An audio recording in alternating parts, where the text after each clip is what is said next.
Your now legendary Crew of Hunters series is one of the longest running and best selling in the millennium ever since it kicked off in 2011 with 4 books in one year: Phantom Evil, Heart of Evil, Sacred Evil, and The Evil Inside. Please pull the curtain back on the original inspiration behind this bookstore phenomena. It's kind of a combination of two things. One of the great things about thriller writers is once a year, every year for years, we would go to the New York City FBI offices. And I was totally blown away by the fact that assistant directors, department heads would come and talk to us. I would think, oh my God, are we worth your time?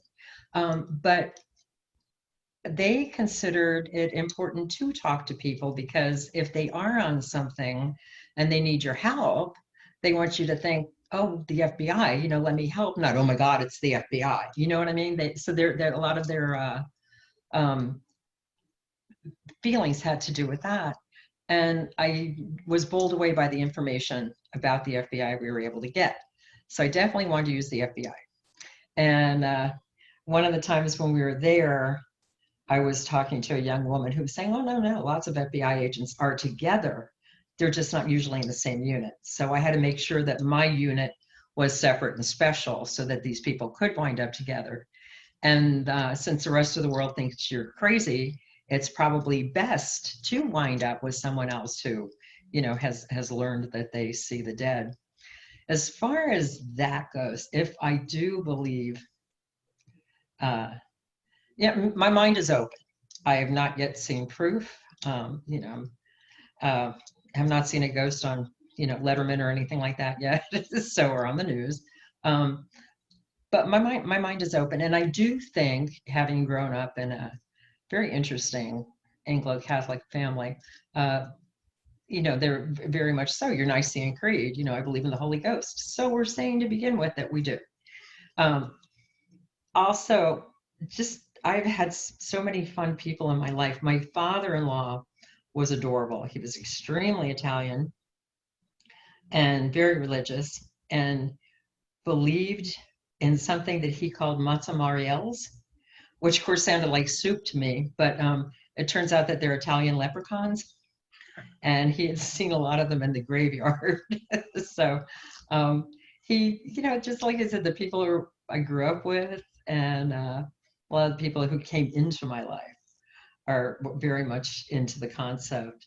I also have friends called the Peace River Ghost Trackers, and they've set us up on some of the ghost experiences that they've done. One, we did the Spanish Military Hospital in St. Augustine, and the Queen Mary, and various other places. But they're great, and they're very funny because they don't go in with the concept of, oh, we're going to go find a ghost or talk to the ghost. They go in with the concept of, let's find out what the explanation most probably is, because most of the time it's wiring, it's pipes, it's things like that. And I was with them at the Spanish Military Hospital, and they had their cameras out, their bank of screens all set up, the microphones and everything.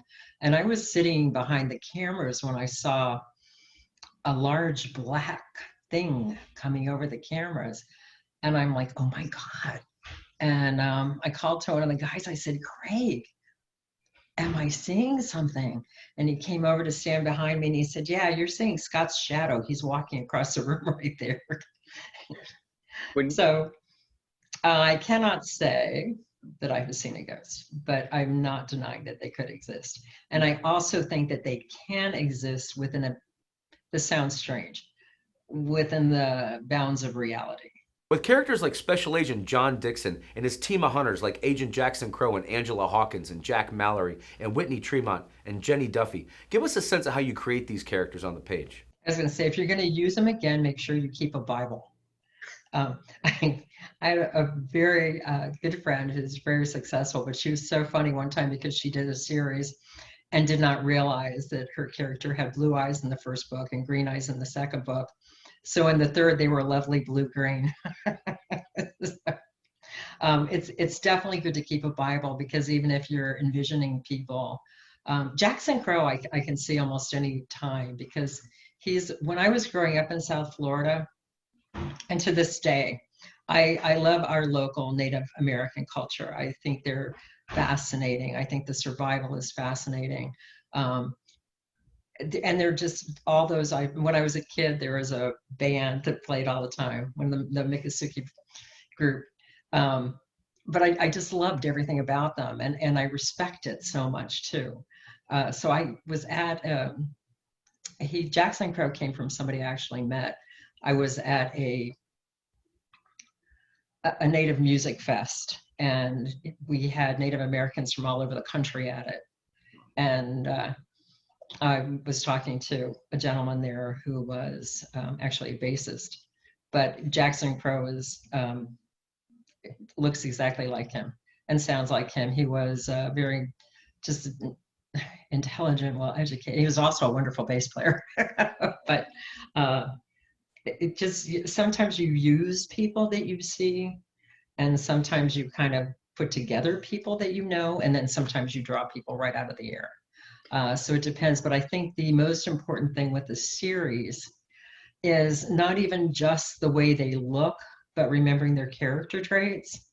You know, so and so tends to speak roughly and then be sorry. So and so never says anything that isn't kind. Or, you know, I mean, just the way that people behave, I think, is also as important as, you know, the blue eyes, the green eyes, the brown eyes, gray eyes. Did Crew of Hunters come to you right away as the obvious banner name for the series? And what's the root of the rather unique spelling of crew? Part of the crew, KREWE, is because for some reason I'm a lifelong Floridian. I love my state, love sun, love water. But when I was a little kid, I went to New Orleans with my dad on a business trip, and I absolutely fell in love with it. And I've been in love with the city of New Orleans ever since. And so the first case takes place in New Orleans. And probably at any given moment, I can describe Royal Street or Bourbon Street or, you know, these places that I've been so many times. Although, of course, when I was 5, no, my dad did not take me walking down Bourbon Street or going to a strip club or any such thing. I fell in love with the architecture, the cemeteries, they were so atmospheric, and the zoo and all that kind of thing. So, and that's something too. I've put on a benefit conference in the city for many years to bring. Now, of course, it's completely back, but took a long time. And the concept was, if you can get anybody in, those people will tell people, will tell people, will tell people. And like I said, I just love the city. I revisit many times in books. So that has a lot, you know, to do with it. And like I said, again, the very first book took place in New Orleans. And so, of course, you know, you have your Mardi Gras cruise. And so they became the Crew of Hunters.